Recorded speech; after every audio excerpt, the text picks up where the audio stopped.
वरना मेरे घर में मातम देखना चाहते थे, उन्हीं के घर से आई हो ना तुम्हें क्या लगता है मैं पागल? सर क्या होता है, तुम अपनी फैमिली को देख के गुस्से में आ जाते हो। दवाइयों के जरिए तुम मेरे जिस्म में जहर भर रहे हो। तुम सब लोग मेरे दुश्मनों से मिल गए हो। तुम भी मेरे दुश्मनों से मिल गई हो। मैं साथ ऐसा कुछ भी करने से पहले खुद को मार दूंगी, ऐसा नहीं होने दूंगी तुम्हारे साथ। मैंने क्या बिगाड़ा है तुम्हारा? कोई यकीन नहीं आ रहा कि वो एक दीवाना है। पता नहीं वो दीवाना है, उसको दीवाना बना दिया गया है।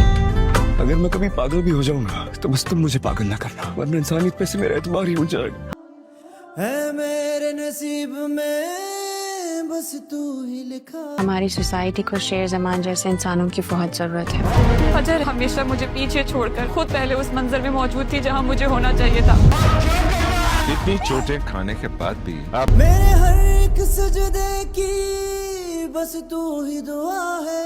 नाजरीन, ड्रामा सीरियल शेर की आने वाली एपिसोड बहुत ज़्यादा इंटरेस्टिंग बनने वाली है। नेक्स्ट एपिसोड में आप देखने वाले हैं। और अब शेर के साथ जो कुछ भी हो रहा होता है, शेर उसका कसूरवार डॉक्टर फजर को भी समझ रहा होता है। डॉक्टर फजर को ये बात बिल्कुल भी समझ नहीं आ रही होती कि शेर अपने घर वालों को देखने के बाद इतना ज़्यादा गुस्सा क्यों हो जाता है। इसीलिए वो शेर से मिलने आएगी और शेर से यही सवाल करेगी, मुझे ये बात समझ नहीं आ रही, अपने घर वालों को देखने के बाद तुम्हें इतना ज़्यादा गुस्सा क्यों आ जाता है। तो शेर डॉक्टर फजर पर भी गुस्सा करेगा और उसे यही बात करेगा, तुम भी मेरे दुश्मनों के घर से आई हो, जो मेरी लाश देखना चाहते हैं। तो तुम्हें क्या लगता है कि मुझे ये बात मालूम नहीं होगी? तुम भी मेरे दुश्मनों से मिल चुकी हो। पहले उन्होंने मेरे बाप को मारा और फिर मुझे इस असाइलम में कैद कर दिया है और अब मुझे पागल साबित करने की कोशिश कर रहे हैं। और शेर को बहुत ज्यादा गुस्सा आएगा और वो गुस्से में डॉक्टर फजर पर हमला कर देता है और उसे जख्मी कर देता है। लेकिन डॉक्टर फजर सारी सिचुएशन संभाल लेती है और उसे ये बात भी समझ आ जाती है कि शेर पागल नहीं है, बल्कि इसको पागल साबित करने की कोशिश की जा रही है। डॉक्टर फजर जैसे ही डॉक्टर रंगून वाला से बात करने के लिए जाएगी तो डॉक्टर रंगून वाला उसकी कोई भी बात नहीं सुनते, क्योंकि वो भी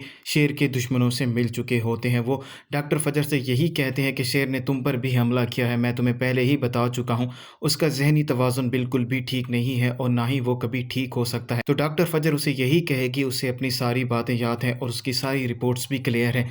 लेकिन अचानक उसे ये दौरे पड़ने लग जाते हैं और वो बहुत ज़्यादा गुस्सा हो जाता है और वो आपे से बाहर हो जाता है। लेकिन डॉक्टर रंगून वाला को ये बात समझ आ चुकी है कि डॉक्टर फजर इस बात की तह तक पहुंच चुके हैं, उसे हकीकत भी बहुत जल्द मालूम हो जाएगी और इसीलिए वो बदर ज़मान से मिलने के लिए जाएगा और जाकर उसे शेर की सारी कंडीशन भी बताएगा और शेर ने जो कुछ भी किया होता है उसकी वीडियोस भी दिखाएगा। इत्तेफाक से उसी रेस्टोरेंट में डॉक्टर फजर भी आ जाएगी। डॉक्टर फजर बदर ज़मान और उसके बेटों के साथ डॉक्टर रंगून वाला को देख लेगी, जो कि उनको अपने मोबाइल पर कुछ दिखा रहा होता है। तो अब डॉक्टर फजर को ये बात मालूम हो चुकी है कि डॉक्टर रंगून वाला भी ये नहीं चाहते कि शेर कभी ठीक हो जाए, इसीलिए वो मेडिसिन के जरिए शेर को पागल साबित करने की कोशिश कर रहे हैं।